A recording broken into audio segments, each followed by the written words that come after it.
ऐसे इस धराधाम को पवित्र करने के लिए हमारे ठाकुर जी की परम भक्ता भक्तिमती श्री मीराबाई का प्रादुर्भाव हुआ। माधवी गोपी, जिस गोपी ने अपना मुख छुपाया ठाकुर जी से अपनी मां के कहने पर, बहुत ध्यान से सुनिएगा, जिस गोपी ने अपना मुख छुपाया मां के कहने पर ठाकुर जी से, जब उसने ठाकुर जी को देखा तब उसके मन में आया कि अरे मां, विश्व की मां तो बालकों का कल्याण करने वाला पथ दिखाती है, पर आपने मुझे कैसा मार्ग बताया? जिस संसार से मुख छुपाना चाहिए था उसको तो दिखाने की आज्ञा दी, और जिनको दिखाना चाहिए था उनसे छुपाने की कह दी। अब तो दिन प्रति बस कृष्ण, मन कृष्ण तन कृष्ण ही हमारो धन, बस कृष्ण देखें कैसे भी। कल थोड़ी कथा में कह चुका था पहले, समय आया इंद्र पूजा बंद करके सब ब्रजवासी गोवर्धन पूजा करने के लिए गए, और 84 कोस के जितने ब्रजवासी हैं सब इकट्ठे भये। और वहीं इंद्र ने जब कोप करके वर्षा की, 7 बरस के ठाकुर जी ने 7 कोस लंबे चौड़े गिरिराज पर्वत को अपनी बाम हस्त की कन्नी उंगली पर धारण किया। और जैसे ही ठाकुर जी ने गिरिराज जी धारण किए, दूर दूर खड़े हुए लाखों ब्रजवासी सब गिरिराज जी के समीप आ गए, सब भीतर आके खड़े हो गए। सब में आपस में चर्चा चल रही। अब गिरिराज जी 7 कोस लंबे हैं और दूर दूर वाले ने तो ठाकुर जी दिखे ही नहीं रहे हैं। सब बस ये कह रहे हैं, नंद के लाला ने गिरिराज जी उठा लिए, नंद के लाला ने पर्वत उठा लियो, नंद के लाला ने पहाड़ उठा लियो। यही चर्चा जब माधवी के कान में पड़ी तब माधवी बोली, शायद अब तो सबके बीच में ठाकुर जी अब तो दिख ही जाएंगे, क्योंकि जब जब श्याम सुंदर को देखने माधवी जाती, नेत्रों में जल आ जाता, धुंधलापन आ जाता, ठाकुर जी दिखते नहीं, क्योंकि शाप दे दिया ठाकुर जी ने। और ये शाप नहीं है, ये शाप नहीं है, ये विरह है। बंधुओं, हम एक बात निवेदन करें, मीराबाई का चरित्र या तो हम स्पर्श करते नहीं हो, करवा रहे हो तो फिर एक अच्छे से ही सुनियो। इस स्थिति में ना आना पड़े इसकी प्रार्थना कीजिएगा, क्योंकि अब कलिकाल ऐसा बचा नहीं है कि आप इसको सहन कर पाओ।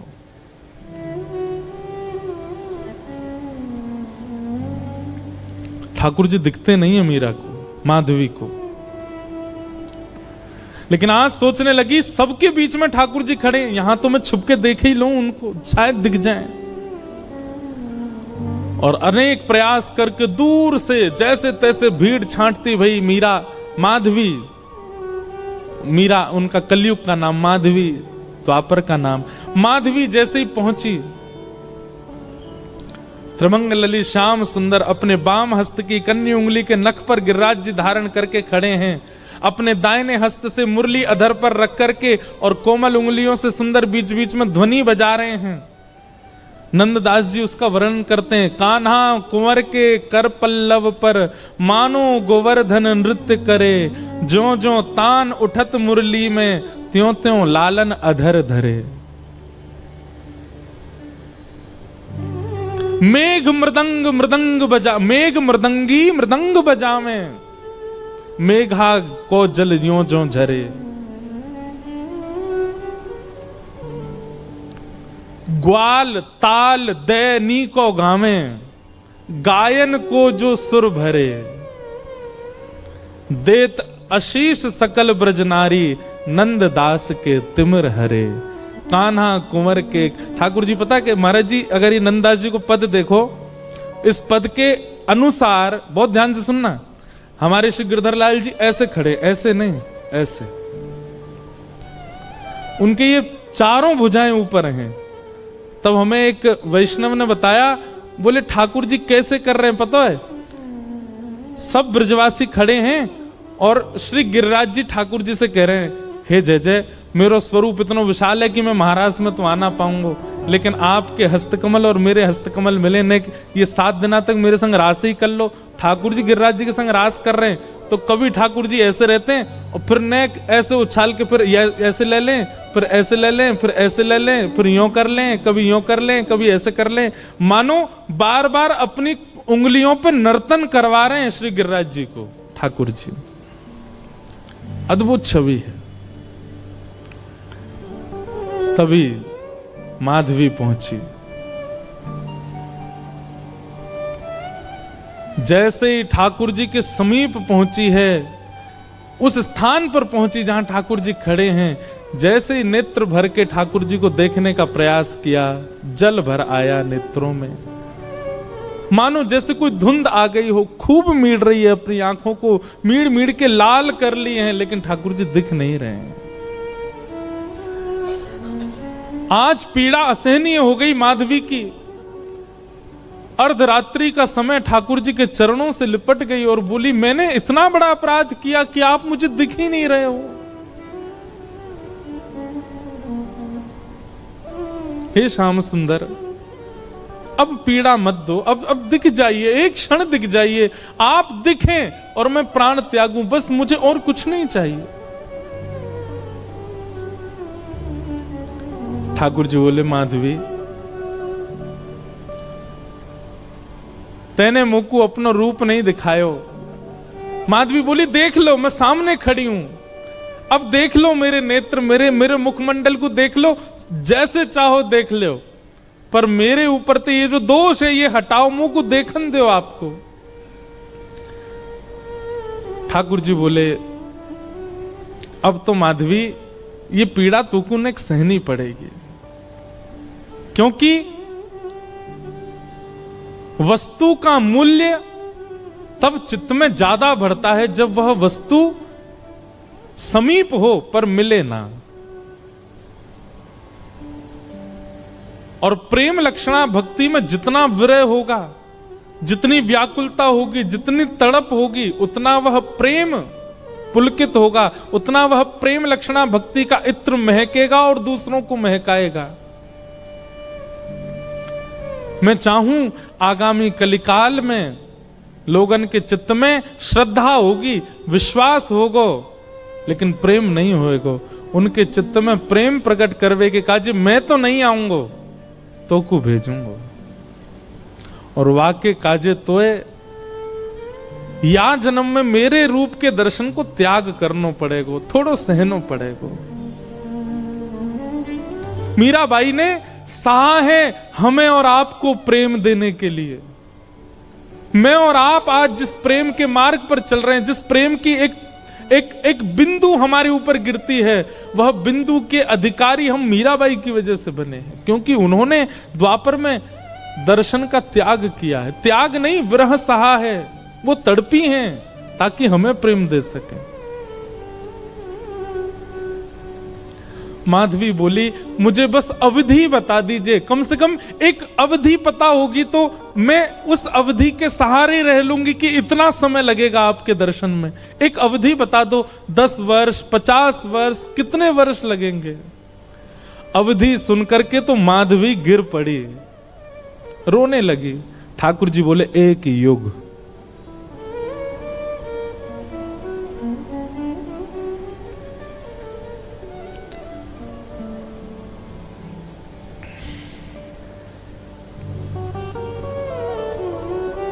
हम क्या विरह सहते हैं जीवन में, किस लिए रोते हैं ठाकुर जी के आगे? क्या विरह दिया कहां उन्होंने हमें, जो माधवी को दिया? 1 युग का विरह। इतना विरह तो किसी गोपी को भी नहीं मिला, इतना विरह तो किसी ब्रजवासी को नहीं मिला जितना विरह माधवी को मिला है। 1 युग का विरह।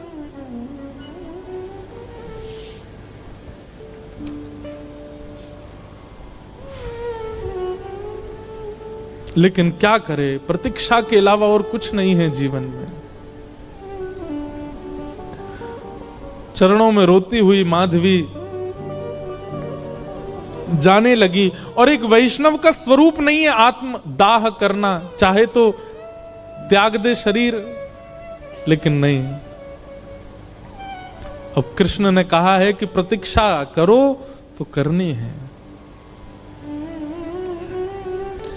वो प्रतीक्षा के ही शब्द हैं जो मीराबाई लिखती हैं, जो शब्द हमारे हृदय को विदीर्ण करके भीतर प्रवेश कर जाते हैं। वो शब्द किसी 2, 4, 10 वर्ष की प्रेमिका के नहीं हैं, एक युग की प्रतीक्षा करने वाली प्रेमिका के शब्द हैं।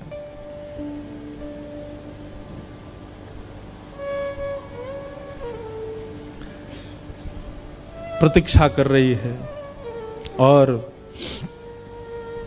द्वापर युग का विश्राम हुआ, माधवी का पांच भौतिक देह विश्राम हुआ, कलिकाल का प्रारंभ हुआ। और इसी कलिकाल में जैसे गंगा प्रकट होने से पूर्व कहती है कि मुझे धारण करने लायक है कोई पृथ्वी में, तब हिमालय ने अपनी गोद पसारी। ऐसे ही ऐसी प्रेम लक्षणा, ऐसी प्रेम की पराकाष्ठा स्वरूपा वो माधवी, उनको धारण करने वाला कोई वंश है। तब मेड़ता का राव दूदाजी का परिवार सौभाग्यवंत हुआ और शरद पूर्णिमा के दिन भक्तिमती मीराबाई का प्रादुर्भाव हुआ। वही माधवी कलयुग में मीरा बन करके प्रकट हुई। मीराबाई का वास्तविक नाम मीरा नहीं है, मिहिरा नाम है। जैसे नरसिंह मेहता जी का वास्तविक नाम नृसिंहराम मेहता, ऐसे ही मीराबाई का मूल नाम मिहिरा है। जन्म हुआ राव दूदाजी के कुलीन परिवार में। बाल्यकाल से ही मीराबाई का स्वरूप स्वभाव अन्य बालकों से बिल्कुल भिन्न है। बहुत शांत प्रशांत स्वभाव की हैं। एक चंचल बालक की तरह ऐसी चंचलता, चपलता, चतुरता नहीं है उनके चित्त में। बहुत सरल, छोटी सी बात पर रीझ जाने वाली, मान जाने वाली, प्रसन्न हो जाने वाली मीरा है। राव दूदाजी के घर में मीरा का जन्म होने का कारण यह है, ध्यान से सुनिएगा।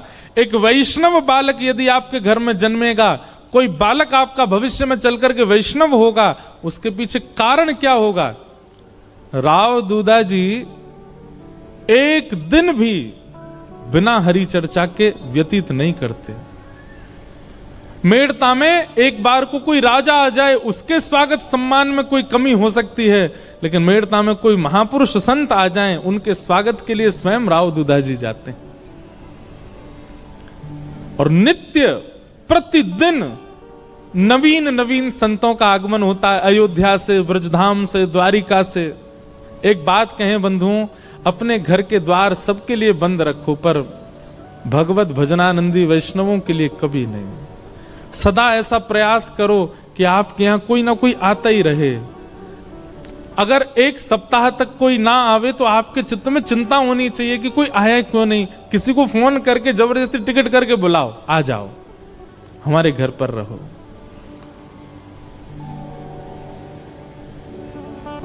उनके भजन के जीवाणु घर में होते हैं, उसी से ही बालकों में भक्ति भाव प्रकट होता है। मीरा को ऐसे ही नहीं भेज दिया है राव दूदाजी के यहां, क्योंकि उनके यहां नित्य सत्संग होता है। वर्षों से, मीरा के जन्म से पहले से ही नियम है सत्संग का। धीरे धीरे मीराबाई बड़ी होने लगी, कथाएं सुनती हैं। जोशी जी कथा सुनाने के लिए आते हैं, मीराबाई सुनकर के प्रसन्न हो जाती हैं। प्रश्न पूछती हैं, ऐसे ऐसे प्रश्न पूछती हैं कि जोशी जी ही स्तब्ध हो जाते हैं। मीराबाई का स्वभाव ऐसा बताया गया कि कोई पूछता कि आप कौन हो, तो मीराबाई अपना परिचय ऐसा नहीं देती कि मेड़ता नरेश महाराज राव दूदाजी की मैं पौत्री हूं, बल्कि अपना परिचय ऐसे देती हैं, परम गौभक्त संत सेवी परम सत्संगी श्री ठाकुर जी राधा माधव की नित्य लीला नित्य सेवा में प्रवीण श्री राव दूधा जी की मैं पौत्री हूं। वो कभी ऐसा परिचय नहीं देती हैं कि इतने बड़े राजा घराने की मैं पुत्री। ये गुण भागवत में लिखा है कि परम भागवत कभी भी अपने उच्च कुल, अपनी जात, अपनी आदि आदि के प्रभाव में नहीं रहता। मीराबाई ऐसी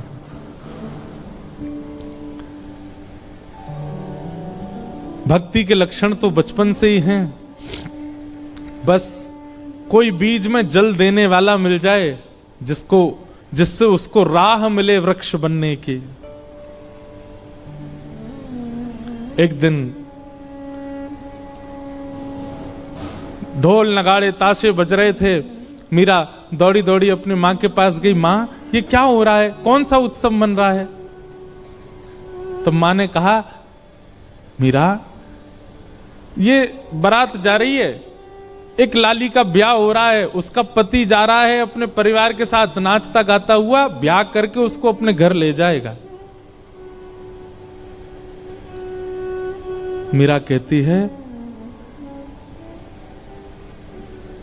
ऐसे दुल्हा सबके लिए आते हैं? बोले हां, सब कन्या का ब्याह होता है, सबके दुल्हा आते हैं। अच्छा, तो मां मेरा भी ब्याह होगा? हां, तेरा भी ब्याह होगा। जैसे तेरे बापू सा हैं ऐसे ही तू भी ब्याह करेगी और फिर तेरे बालक भी उनको बापू बोलेंगे और तू उनकी मां होगी, तेरा भी ब्याह होगा। मीरा सोच में है और कहती है, मेरे बींद कौन होंगे फिर? मेरा ब्याह किससे होगा? कौन होंगे मेरे बींद? छोटी सी कन्या ऐसे सवाल पूछे तो मां तो उसको मजाक में ले लेती है। अरे मीरा, ये कोई समय है, अभी थोड़ी बड़ी तो हो जा। कभी और कार्य में लगते हैं, कभी और मीरा की तो वो चिंता का विषय हो गया कि मेरे बींद हैं कौन और वो कब आएंगे मुझे लेने। बार बार बस यही पूछती है, मेरा किससे ब्याह होगा, मेरा किससे ब्याह होगा, मेरे बींद कौन है। एक दिन हार के मां ने मीरा को गोद में लिया, पूरे दिन चिल्लाती रहती है, ये तेरे बैठे कमरे में मुरली हाथ में लिए त्रिभंग लली, ये जो स्वरूप है, ये गिरधर, यही है तेरे बींद।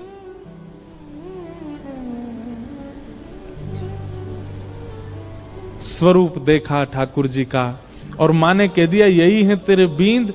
तो मीरा के चित्त में ऐसा विश्वास प्रगाढ़ हो गया कि यही है मेरे बींद और कोई नहीं। अब तो मीरा की स्थिति ऐसी हो गई, वो कक्ष में जब जाती है तो ठाकुर जी की ओर भी बहुत झुकी हुई नजरों से देखती है।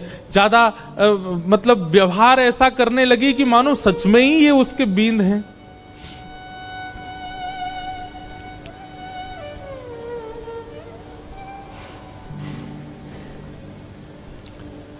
संतों से कथा सुनती है और चित्त में ठाकुर जी के प्रति संबंध का प्रगाढ़ विश्वास कर चुकी मीराबाई धीरे धीरे प्रेम लक्षण भक्ति में प्रकट होने लगी।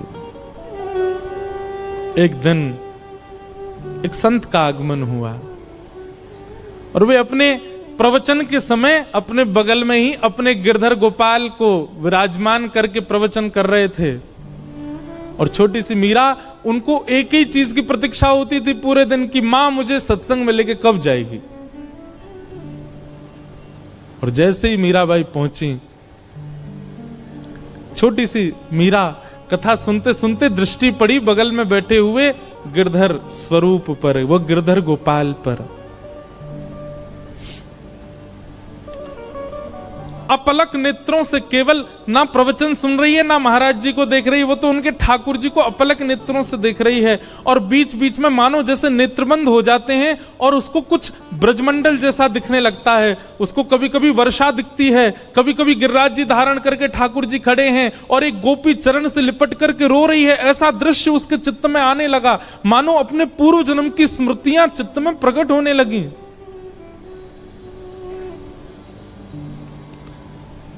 ठाकुर जी ने माधवी से कहा था, एक संत के माध्यम से मैं तेरे पास आऊंगा। और मेरी खूब सेवा करना। माधवी को थोड़ी थोड़ी स्मृति आ गई, मीरा को, और जैसी स्मृति पूर्ण हुई, कथा विश्राम हुई, नेत्र लाल हैं, अश्रु गिर रहे हैं नेत्रों से, और अपनी मां को पकड़ के कहती है, मां ये कौन है? मां कहती है, ये महात्मा है, कथा सुना रहे हैं, साधु जी हैं। नहीं, ये नहीं, इनके बगल में जो बैठे हैं वो कौन है? ये तो इनके ठाकुर जी हैं। हाँ, तो मेरे बींद ना, आपने कहा था ना मेरे बींद, वही है ना ये? हंस गई मां, अरे मीरा, हाँ वही हैं। तो मेरे बींद आ तो गए मां, अब मेरा ब्याह करा दो। अरे अभी तेरी उम्र नहीं है मीरा, तो मैं बड़ी हो जाऊं तब करा देना, पर तब तक मेरे बींद को घर में ही रख लो, मैं इनको पास में रख लूं अपने। बालपन की वो बातें सबको नहीं भाती हैं। प्रणाम करने के लिए मंच पर जब गई, मीरा के नेत्र सजल। महाराज जी ने पूछ लिया, अरे बिटिया क्यों रोती है? मीरा कहती है, ये मेरे हैं, ये आपके साथ आए हैं, इन्होंने मुझे वचन दिया था ये एक साधु के साथ आएंगे, ये मेरे हैं, आप इनको मुझे दे दीजिए।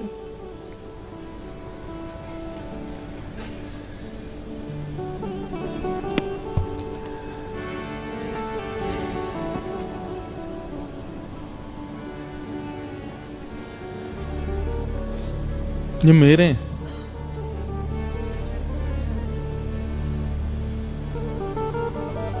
कोई अपने ठाकुर कैसे दे सकता है किसी को? और वो भी पूजा के ठाकुर जी हो तो दिए भी जाएं, लेकिन जिनसे स्नेह प्रेम के लाड़ के ठाकुर जी, वो किसको कैसे मिल जाएंगे? पहले तो छोटी बालिका समझ करके महात्मा हंस गए, लेकिन जब कहने लगी ये तो मेरे हैं जिद करने लगी, तो महात्मा भी प्रेमी थे, व्याकुल हो गए, अपने ठाकुर जी को हृदय से लगा के तुरंत चले गए वहां से। मीराबाई कहने लगी, संत बुरे नहीं है, माता पिता बुरे नहीं है, आप ही मेरे पास आना नहीं चाहते हो। अरे और कितनी प्रतीक्षा कराओगे? मैं कब से प्रतीक्षा करती हूं, अब आ तो गए हो एक महात्मा के द्वारा, अब आ क्यों नहीं जाते मेरे पास? मां डांटती है, पिताजी डांटते हैं, सब घर के लोग समझाते हैं, पर मीरा की एक अलग जिद है। एकांत में बैठी रहती है, ना खाती है, ना पीती है, ना खेलती है, बस चिंतन करती है और रोती रहती है।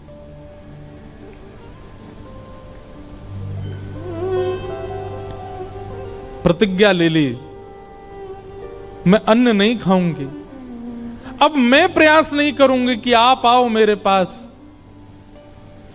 मैं प्रयास नहीं करूंगी कि मैं आपको लाऊं, आपको खुद आना पड़ेगा, मेरी प्रतीक्षा बहुत हो चुकी है।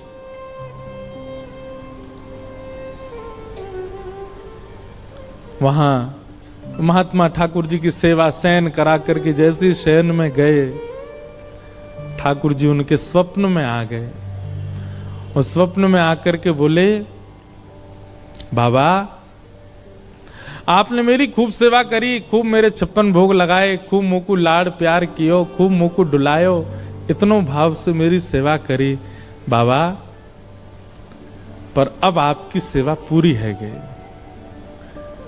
जो बालिका आज कथा में आई, मैंने वाकू वचन दियो है कि मैं आपके माध्यम से आऊंगा, आप उनको जाए के मुंह को दे दो। अब जब ठाकुर जी ही स्वयं आज्ञा कर दें तो फिर कोई कैसे मना करे? रात्रि अर्धरात्रि का समय महात्मा उठे, अपने ठाकुर जी को हृदय से लगा के खूब रोए, जय जय मेरी सेवा में कोई कमी रह गई? नहीं नहीं कोई कमी नहीं बाबा, मैं तो बहुत प्रसन्न हूं, पर अब कछु दिना आप एकांत में भजन करो, फिर मेरी प्राप्ति हो जाएगी। अब आप तो चले जाओगे, फिर मेरी सेवा कौन करेगा? या हमारे सेवा विस्तार के लिए वह कन्या को मोह दे दो। और अर्धरात्रि का समय, नन्ही सी मीरा अनशन व्रत पर मानो बैठी हो, और महात्मा पहुंच गए। ले मीरा है गिरधर तेरा, ले मीरा है गिरधर तेरा। अपने ठाकुर जी को लेकर के गए, सेवा बड़े भावत करियो, सेवा बड़े भावत करियो, रखियो नाने नानेरा हो, रखियो नानेरा बेटी ले मीरा है गिरधर तेरा, ले मीरा ले गिरधर तेरा। मीरा के चित्त में पीड़ा भी हो रही है और वो नाच भी रही है। नाच इसलिए रही है कि आज मानो जैसे वर्षों और युगों का विरह समाप्त होगा, पर पीड़ा इस बात की है कि मैं एक वैष्णव की सेवा ले रही हूं। उन महात्मा के नेत्रों के आंसू मीरा को बहुत, ये एक वैष्णव का स्वरूप हो जाता है। वो स्वयं पीड़ा में रहना मंजूर रखता है, पर अन्य किसी वैष्णव की पीड़ा देख नहीं पाता।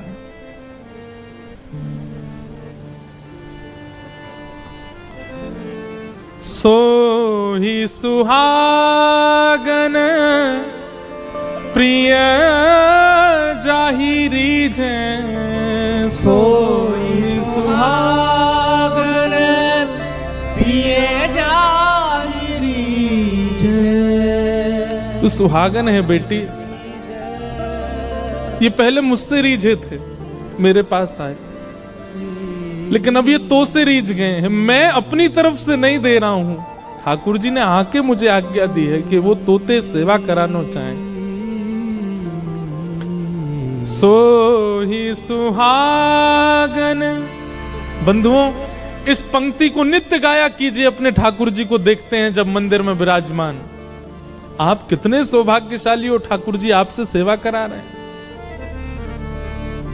उनके प्रति पाषाण बुद्धि मत रखा कीजिए। आपका कोई तो ऐसा गुण है जिसके कारण ठाकुर जी आप चले जाते हैं बाहर, आप आ जाते हैं कथा, मैं आ जाता हूं कथा करने। हमारे ठाकुर जी कक्ष में बैठे रहेंगे, खड़े रहेंगे, जैसे सुलाओगे सो जाएंगे, जहां बैठाओगे बैठ जाएंगे, जो खिलाओगे पालेंगे। अपनी कोई इच्छा इतनी, अपने जिनको हम अपना कहते हैं पत्नी बच्चे, वे भी लड़ लेते हैं कि हमें ये चाहिए, पर हमारे ठाकुर जी कभी नहीं लड़ते। आप पीली पोशाक पहना दो राजी, आप लाल पोशाक पहना दो राजी, आप दाल चावल खिला दो राजी, आप कड़ी चावल पवा दो राजी, कुछ नहीं दूध का भोग लगा दो राजी। इसी को तो प्रेम कहते हैं, जो आपके द्वारा प्रस्तुत की गई हर वस्तु को सिर से लगा के स्वीकार करे। यही तो प्रेमी का लक्षण है। विश्व में असली प्रेमी यदि कोई है तो वो श्याम सुंदर है। आपकी हर वस्तु को सहर्ष स्वीकार करते हैं, किसी में नोक झोंक नहीं कभी भी। सो ही सुहागन प्रिय जाहिरी जै, सोई सुहागन प्रिय जाहिरी जै। कैसा तेरा मेरा हो, कैसा तेरा मेरा बेटी ले मीरा है गिरधर तेरा, ले मीरा ले गिरधर तेरा। मीराबाई को ठाकुर जी दे दिए हैं।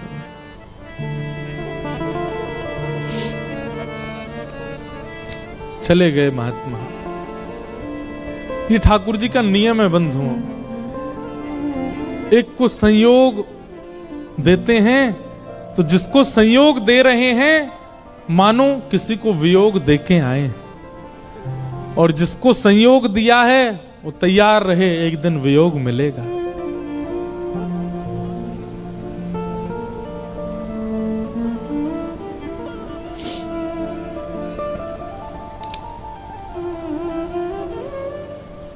इसीलिए हमारे अष्ट सखा कहते हैं, यह धन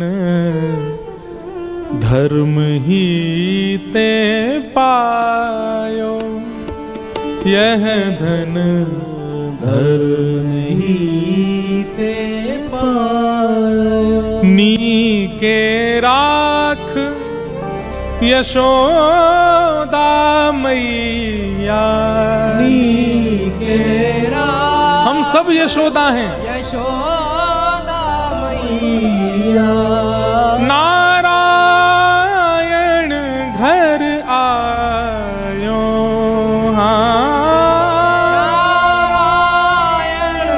घर आयो, यह धन धर्म ही ते पायो। अब तो मीरा बस आनंद में रहती है, प्रसन्न रहती है, झूमती रहती है, मानो अब इससे बड़ा सुख उनके जीवन में और कुछ नहीं है, आनंद है।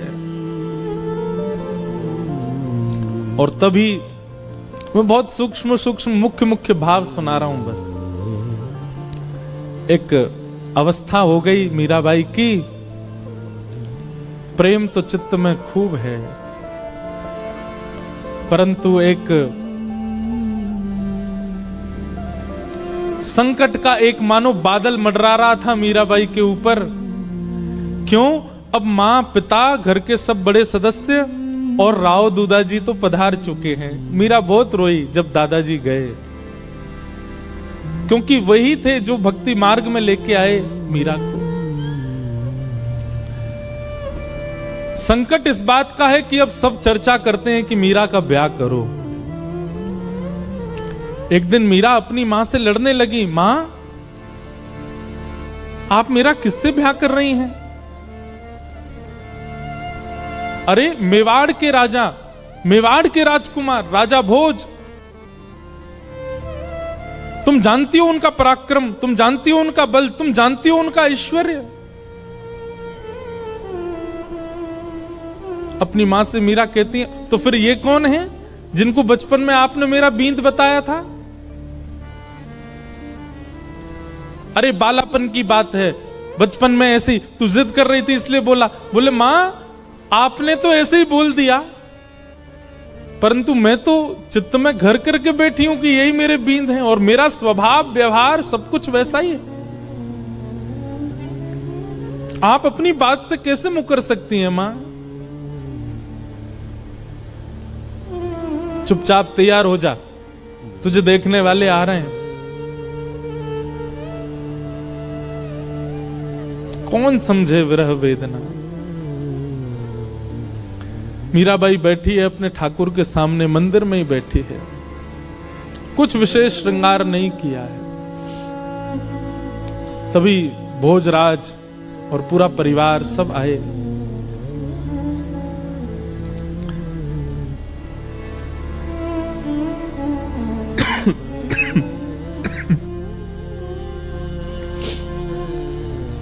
इच्छा प्रकट की कि एकांत में मीरा से बात करना चाहते हैं।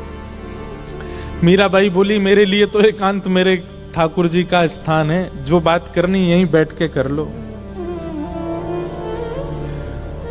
सब चर्चा हुई, मीराबाई ने स्पष्ट कर दिया, एक पत्नी जो धर्म का निर्वहन करती है, अगर वो अपेक्षा आप मुझसे रखते हैं और मुझसे ब्याह करना चाहते हैं, तो मैं पहले ही आपको स्पष्ट कर दूं कि मैं उन सब धर्म के निर्वहन में बिल्कुल अपूर्ण हूं, मैं नहीं कर पाऊंगी। आप अपने परिवार में सबसे कह दीजिए मैं उस योग्य हूं नहीं, वो तो मेरे परिवार वाले चाहते हैं इसलिए मैं आपसे चर्चा कर रही हूं। नहीं तो एक स्त्री का जो धर्म होता है पति के प्रति, ससुराल के प्रति, उन सबको, मैं तो अपने घर के प्रति कोई धर्म नहीं निभा पाती एक पुत्री का। इसलिए मैं आपसे पहले ही स्पष्ट कर देती हूं कि एक पत्नी का धर्म मैं नहीं निभा पाऊंगी। भोजराज का उत्तर सुनने लायक है। बंधुओं, मीराबाई का जिनसे ब्याह हुआ वो अत्यंत कुलीन भाव के हैं। उन्होंने कहा मुझे मंजूर है, मैं भी नहीं आपसे अपेक्षा रखता हूं कि आप पत्नी धर्म का निर्वहन मुझसे करें। आपकी सुबह से अभी तक की गतिविधियां देख करके, आपके विचार भाव और आपके हृदय की स्थिति देख करके मैं जान चुका हूं कि आप सामान्य धर्म में नहीं हैं। परंतु अब मेरी इच्छा और ज्यादा आपसे विवाह करने की इसलिए है कि मैं आपसे पत्नी धर्म का निर्वहन नहीं करवाना चाहता। मैं चाहता हूं हमारी मेवाड़ की भूमि में राजा तो बहुत आते हैं, मेवाड़ की भूमि में बड़े बड़े महापुरुष आते हैं, बड़े बड़े योद्धा आते हैं, पर मेवाड़ की भूमि पर अभी तक किसी भक्त के चरण नहीं पड़े। यदि आप मुझसे विवाह करें और हमारी मेवाड़ की भूमि को अपने चरणों से और श्री गिरधर लाल जी के स्थापन से पवित्र कर दें तो ये हमारे लिए बड़े सौभाग्य की बात होगी। मैं इस चर्चा को गुप्त रखूंगा, किसी के सन्मुख नहीं कहूंगा। ये मेरी और आपकी चर्चा है, सबको बताने के लिए विवाह का एक अभिनय होगा, परंतु मैं चाहता हूं कि आपके चरण हमारी मेवाड़ को पवित्र करें। बाकी जैसी आपकी इच्छा होगी, मेरी उसमें कोई अतिशयोक्ति नहीं होगी। और ऐसा कहकर के भोजराज चले गए। मीराबाई ने कोई उत्तर नहीं दिया। लेकिन प्राचीन भारत में कहां पूछा जाता है, सबने पक्का कर दिया ब्याह।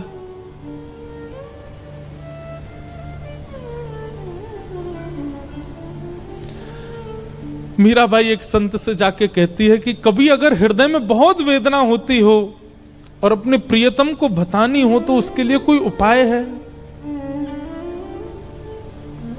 तब एक संत ने कहा तुम पत्र लिखा करो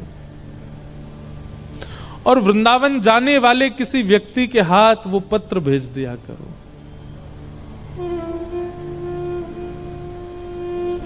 बहुत प्यारा पद है मीराबाई का। मीराबाई आज पत्र लिखने के लिए बैठी है और पूरे कक्ष में केवल खाली पत्र पड़े हैं, लिख नहीं पा रही है। बार बार एक एक पन्ना फाड़ती है, फिर कुछ लिखती है और लिख करके फिर उसको फेंक देती, फिर दोबारा लिखती है, फिर फेंक देती, फिर लिखती है। किसी ने आकर के कहा मीरा ये क्या करती है तू, इतने पत्र पड़े, ये सब क्या है?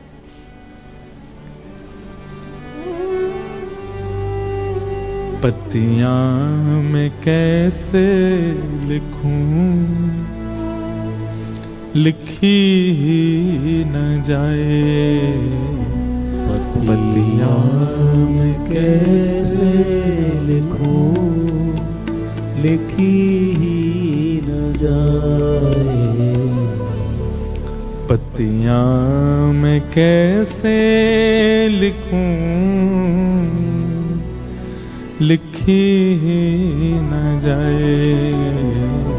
पत्तियां मैं कैसे लिखूं, लिखी ही न जाए। क्यों? कलम धरत मेरो कर कांपत है। कलम धरत मेरो कर कांपत है। कलम धरत मेरो कर कांपत है। कलम धरत मेरो कर कांपत है। मीराबाई कहती है मैं लिखने के लिए बैठती हूं, पहले तो शब्द याद नहीं आते और जैसे तैसे अपनी स्थिति। बंधुओं, एक बात याद रखिएगा, विरह की स्थिति शब्द बयां नहीं कर सकते। वो शब्द नहीं बता सकते कि आपकी स्थिति कैसी है। आप कितना भी प्रयास कीजिए बोलने का, बताने का, नहीं बता पाओगे, क्योंकि विरह प्रेम शब्द की इतनी क्षमता नहीं कि वो आपका विरह प्रेम प्रकट कर सके। लेकिन मीराबाई कहती है जैसे तैसे मैं लिखने का प्रयास भी करती हूं। कलम धरत मेरो कर कांपत है, कलम धरत मेरो कर कांपत है। नैन रहे हैं झराए हो, नैन रहे झराए। और जैसे तैसे लिख भी देती हूं तो इतने नेत्रों से अश्रु गिरते हैं कि जो लिखा सब बह जाता है। पत्तियां मैं कैसे लिखूं, लिखी ही न जाए। पत्तियां मैं कैसे लिखूं, लिखी न जाए। पत्तियां मैं कैसे लिखूं, लिखी ही न जाए। पत्तियां मैं कैसे लिखूं, लिखी न जाए।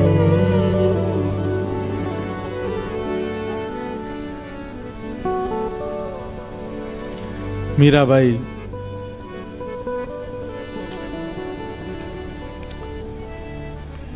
बस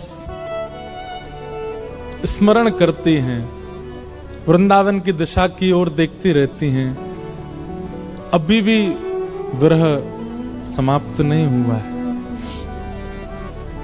घड़ी आई विवाह की, पूरा मेड़ता सजा है, परंतु होने वाली दुल्हन, उसके मुख पर बिल्कुल प्रसन्नता नहीं है। मीराबाई ठाकुर जी के सामने बैठकर के केवल इतनी प्रार्थना करती है, मैं देह और आत्मा को अलग मानती हूं। मैं जानती हूं देह की क्रिया आप स्वीकार नहीं करते। देह भले ही कोई और वर्ण करके ले जाए, कम से कम आत्मा आपकी है, ये स्वीकार करके मुझे कैसे भी बता दीजिए कि आपने मुझे स्वीकार कर लिया। मुझे और कुछ नहीं चाहिए। अन्य से देह का विवाह हो, उससे पहले पहले आत्मा का आपसे विवाह हो जाए। हे ठाकुर जी, मैं और कुछ नहीं मांगती आपसे।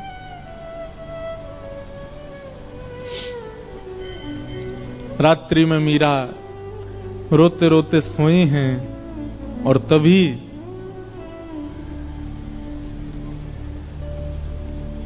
स्वप्न में श्री ठाकुर जी पधारे और मीराबाई के साथ स्वप्न में ही विवाह संपन्न हो गया।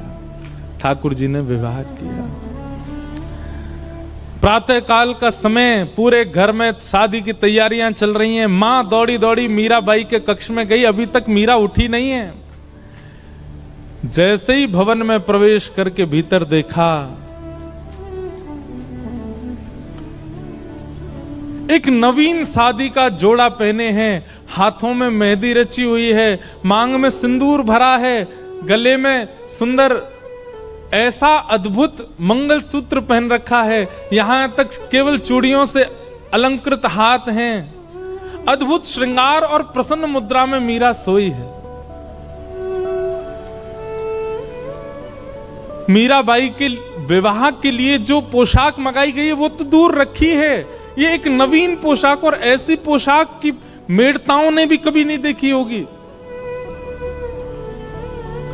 मां ने तुरंत मीराबाई को उठाया, उठा करके पूछा, मीरा जल्दी उठ, ये सब क्या करके बैठी है? तेरे मांग में सिंदूर, गले में मंगलसूत्र, हाथ रचे हुए, ये इतने सुंदर तूने जोड़ा, ये क्या करके आई है? कहां से लेके आई है सब?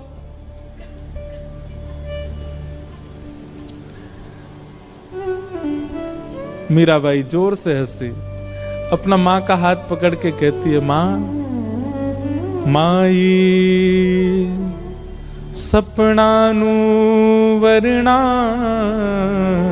दीनानाथ दीनानाथ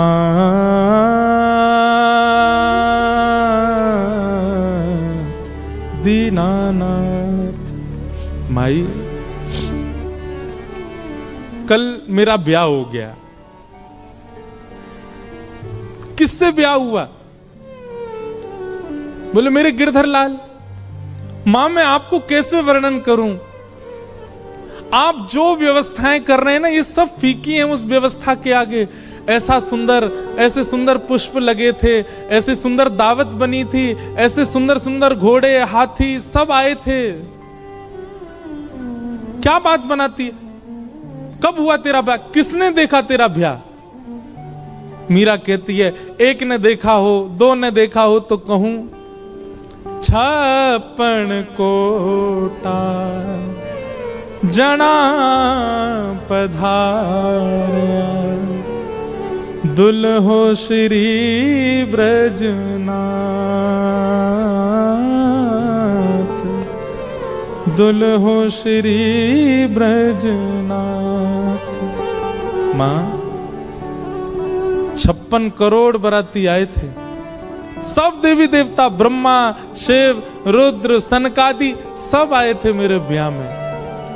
और इन सब बरातियों के बीच एक सुंदर से हाथी पर सहरा बांधे, अद्भुत पोशाक पहने, मधुर मुस्कान, कटाक्ष नेत्र, मधुर घुंघराले केश, हाथ में मुरली लिए मेरे दुल्हा बनकर के साक्षात ब्रजनाथ श्री कृष्ण आए थे। दुल्हो श्री ब्रजनाथ। बहुत सुंदर वर्णन है। मीराबाई अपने स्वप्न के विवाह का वर्णन कर रही है अपने मां के आगे। किसने हमारा कन्यादान किया, हमारे फेरे कैसे पड़े, उन्होंने मेरे गले में कैसे मंगलसूत्र पहनाया, दावत कैसे हुई, एक एक चीज का वर्णन कर रही है मीरा। और मां इधर से उधर जा रही है, सिर पीट रही है, रो रही है। ये क्या बातें कर रही है मीरा तू? लेकिन कौन समझे मीरा को? मीराबाई हंसने लगी और कहने लगी, मां मेरा ब्याह हो गया। मां तुरंत भीतर गई, घड़े में जल भर के लाई और ला करके मीरा के मांग का सिंदूर पोंछने लगी। मीरा कहती हैं, अब चाहे जो कर लो मां, ये देह चाहे जिसको दे दो, पर आत्मा को तो स्वीकार कर लिया है श्याम सुंदर ने। अब मैं राजी राजी चली जाऊंगी जहां भेजोगी, मुझे अब परवाह नहीं। मैं जिनकी हूं उन्होंने मुझे स्वीकार कर लिया है। कितनी पीड़ादायी बात है। मीराबाई का पुनः श्रृंगार किया गया और फिर मंडप में ले जाया गया।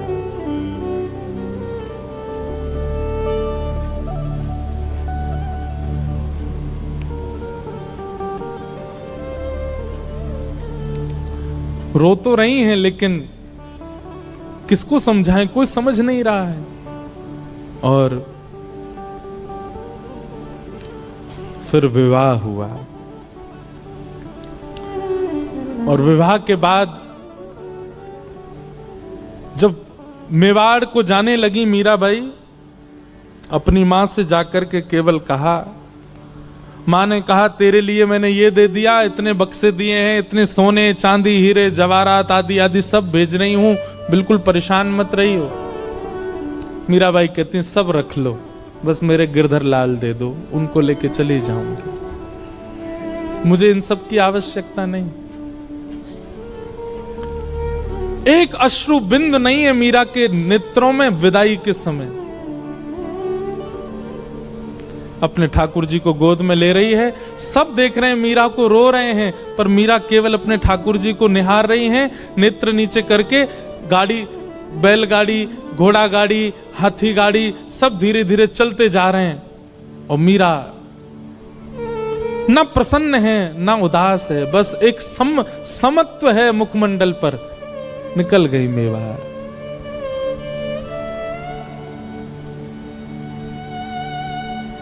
मीरा का प्रेम कौन कह सकता है? इस तुच्छ मुख से कितना कहें उनका प्रेम। केवल त्याग है पूरे जीवन में और कुछ नहीं। आ गई, विवाह हो गया।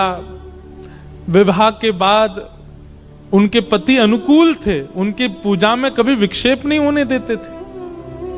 लेकिन ठाकुर जी की पता नहीं कैसी लीला है कि जो अनुकूल होता है भक्ति में उसको दूर कर देते हैं। और एक दिन आगरा के युद्ध में पूरे परिवार में केवल मीरा का संग देने वाले उनके पति,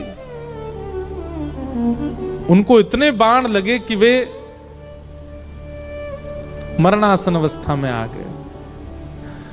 मरणासन अवस्था में जब लाया गया, वैद्य ने लेप करके उनको जब कक्ष में लिटाया, मीरा दूर खड़ी खड़ी देख रही है और एक मित्र के भांति दोनों चर्चा करते हैं। लेकिन भोजराज मीरा के प्रति गुरु का भाव रखते हैं। भोजराज कहते हैं, मैंने आपका स्पर्श कन्यादान के समय किया था, आपके हस्त कमल का, परंतु अब मुझे लगता है मेरा अंत समीप है, उससे पूर्व में एक बार आपका स्पर्श करना चाहता हूं। मीराबाई कुछ नहीं बोली। तो भोजराज कहते हैं, मैं एक बार केवल आपके श्री चरणों का स्पर्श करना चाहता हूं।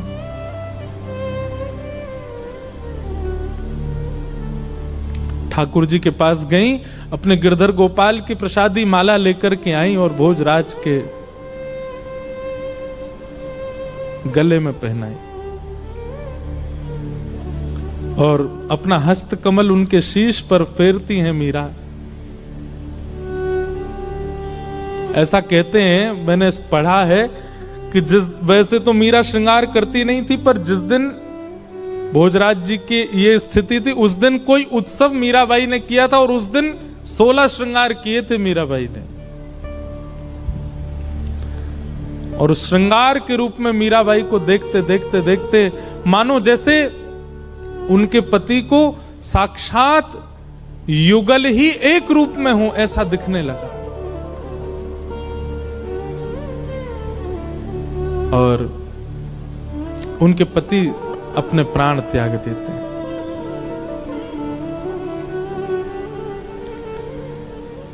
अब पूरे मेवाड़ में एक भी व्यक्ति मीराबाई के पक्ष का नहीं है। ऐसा सुनने में आता, उनके ससुर जी भी पक्ष में थे, वे भी चले गए और कोई पक्ष का नहीं है, सब विपक्षी हैं।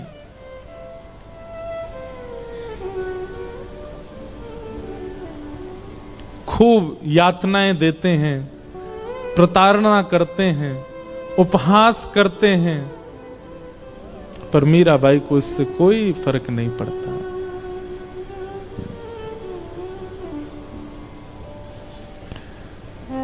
एक बार जब वैद्य को विष बना करके देना पड़ा और मीराबाई चरणामृत समझ के पी गई, कुछ हुआ नहीं, तब उसी वैद्य को 2 बूंद पिला दी गई राणा के द्वारा, मर गया वो वैद्य।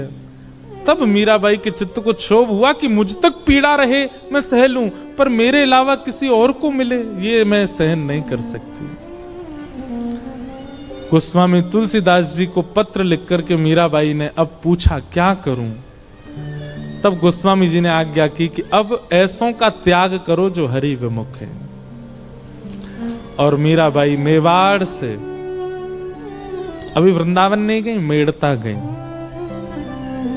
और फिर मेड़ता से वृंदावन मीराबाई बहुत विलंब से गए, क्योंकि वृंदावन उनके रोम रोम में बसता है, वृंदावन उनके हृदय में बसता है, वृंदावन उनके चित्त में बसता है। आगे लीला में मीराबाई वृंदावन गई और फिर वृंदावन में कैसे उनको निकुंज का, रास का दर्शन हुआ, वो सब लीला हम सुनेंगे। आइए मीराबाई के इस सुंदर भाव को यहीं विश्राम देते हैं और फिर आगे का प्रसंग हम सुनेंगे।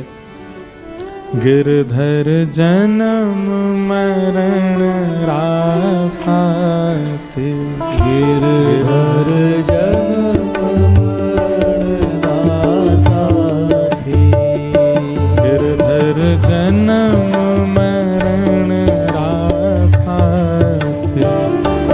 मीराबाई जन्म मरण रासात, हो आए नाय बिस्तरू में दिन राती, हो आए नाय बिस्तरू में दिन राती, हो आए नाय बिस्तरू में दिन राती, हो आए नाय बिस्तरू में दिन राती, गिरधर जन्म मरण रासात, गिरधर जन्म मरण रासात, गिरधर जन्म मरण रासात, गिरधर जन्म मरण रासात,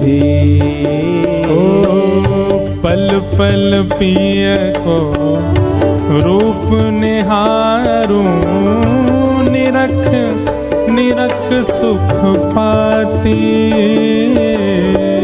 पल पल पिए को रूप निहारूं, निरख निरख सुख पाती, पल पल पिय को रूप निहारूं, निरख निरख सुख पाती, पल पल पिए को रूप निहारूं, निरख निरख सुख पाती,